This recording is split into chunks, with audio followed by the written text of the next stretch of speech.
saw Smile this weekend, and it was amazing. It was directed by Parker Finn, and it starred Sosie Bacon, the daughter of Kevin Bacon. And for trivia, Kevin Bacon was in the very first Friday the 13th movie. Okay, so Smile, I have to say, I walked in there with no expectations because I didn't know what I was walking into. But then when I saw the movie, I left quite satisfied. It was creepy as hell. Now, I understand, so I thought of it too, that, I think of the movie Truth or Dare. Remember that film that came out a few years ago? With the whole smiley, creepy smile and all that? But this was different. It had a different scenario. It follows this therapist, played by Miss Bacon, who, witnesses one of her patients commit suicide right in front of her. And this patient just walked in at that point. She was brand new, but she was freaking out. And she explained some of it to her before she finally did what she did. You see it in the trailer. I don't want to give too much away because this is a fresh new movie and I really want you all to go see it because I know you'll love it. It also felt like there was elements of The Ring, or The Grudge. Like, I wouldn't be surprised if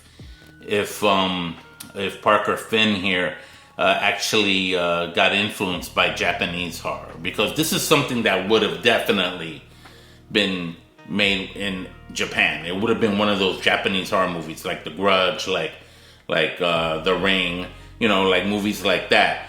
This movie kind of gives that aura, that kind of sense, that kind of feel to it. Well, after the suicide, things start happening to her. Rose is the character's name, and it starts affecting her life all around. It starts affecting her job. But in a matter of days, literally a matter of days, she starts seeing things. She starts experiencing things that she starts questioning her own sanity, which is sad because she's a therapist.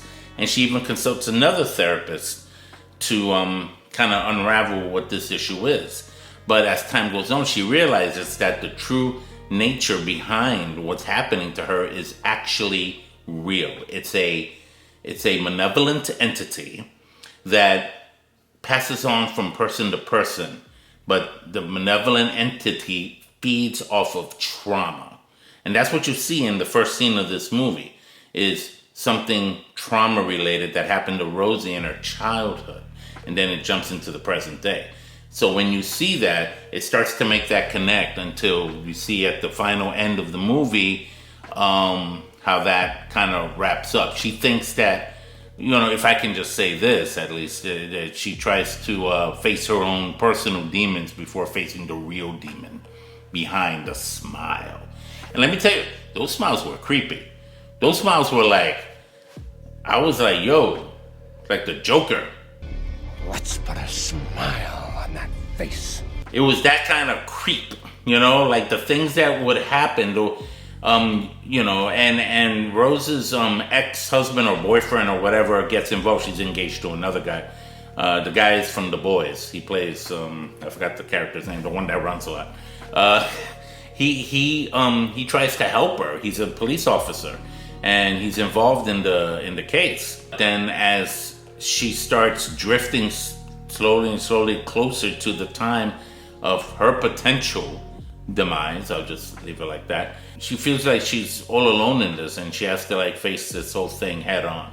It pretty much sacrifices a lot of things. Her relationship with her sister, who seems to be kind of a shallow character, her and her husband. Her husband seemed like he was all just a walking carpet for her. It was weird, that relationship. But it was a good story. I liked the way the story unraveled bit by bit.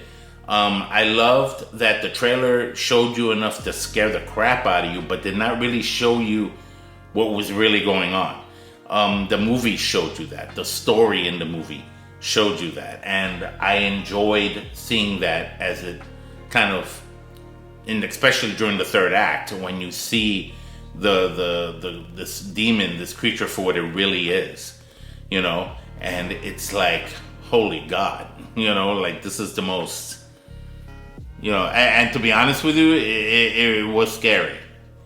It was scary. It was scary. It was so scary I mispronounced scary. That's how scary it was. I'm gonna give Smile. Ready for this? I'm gonna give it 4 coffee cups. That's a lot of coffee cups. I'm feeling generous. Okay, I'm drinking a lot of coffee today because I swear to you, it's like the most. It's arguably probably one of the best horror films to come out this year so far. Now, I know I've said that before. I said it about X, I believe. And, you know, and I'm also thinking about Barbarian, which I'm yet to review. You know, I saw it a couple weeks ago. And I saw Pearl. So, you know, these are movies I have to catch up on. But there you have it. Smile. What did you think of Smile? Did you see it?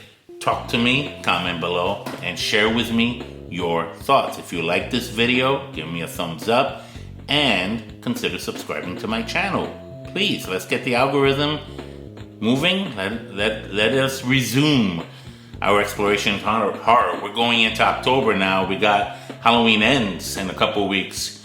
So you know I'm going to make a big deal about that. So get ready for that. So I'm excited. I'm also going to be doing some more horror files and some more live streams of the horror files coming up soon. So check it all out.